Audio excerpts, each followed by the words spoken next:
बंगाल चुनाव को लेकर के एक्टिव मोड में है कांग्रेस। 17 जनवरी को दिल्ली में पार्टी वर्कर्स की मीटिंग, 18 को कोलकाता में स्क्रीनिंग कमेटी की बैठक बुलाई गई।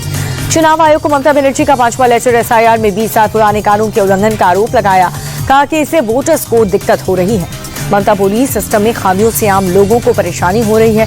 वेरिफिकेशन के लिए बार बार डेटा उपलब्ध कराना संभव नहीं होता। चुनाव आयोग के खिलाफ ममता की शिकायत पर बोले टीएमसी सांसद कल्याण बनर्जी, हमें कोर्ट में ईसी के हलफनामे का इंतजार है।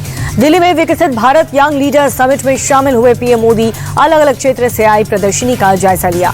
अमेरिका में साल 2026 की पहली गैंग वॉर, लॉरेंस गैंग के 2 शूटर्स ढेर, विरोधी गुट ने जिम्मेदारी ली। रोहित गोदारा गैंग ने फेसबुक पोस्ट के जरिए हमले की जिम्मेदारी ली है। कहा कि लॉरेंस के हर साथी का यही हश्र होगा। कर्नाटक में सत्ता हस्तांतरण पर नहीं थम रहा घमासान। खड़गे बोले, जरूरत पड़ने पर सिद्धरामैया और शिव कुमार को दिल्ली बुलाएंगे। कर्नाटक में कुर्सी पर मचे घमासान को लेकर के बीजेपी की चुटकी। कहा कि सीएम और डिप्टी सीएम का ड्रामा सबको दिख रहा है। 20 साल बाद साथ आए ठाकरे बंधुओं की मुंबई में जनसभा। एमएनएस चीफ राज ठाकरे ने दिया विवादित बयान। हिंदी थोपने पर लात मारने की धमकी दी। उद्धव ने कहा कि ये लड़ाई मराठी की है।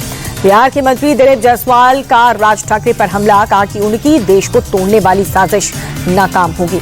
राज ठाकरे के बयान पर कांग्रेस की नाराजगी। नाना पटोले बोले, संविधान की तौहीन करने वालों पर टिप्पणी का कोई मतलब नहीं बनता।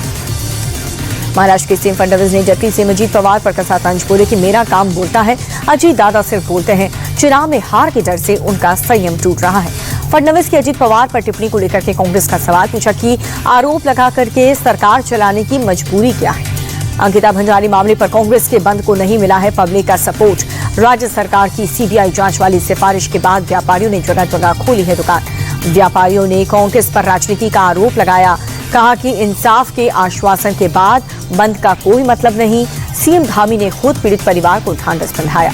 यूपी के एटा में प्रेमी युगल की हत्या से इलाके में हड़कंप मच गया। आपत्तिजनक हालात में दिखने के बाद प्रेमिका के परिवार वालों ने धारदार हथियार से निर्मम हत्या की।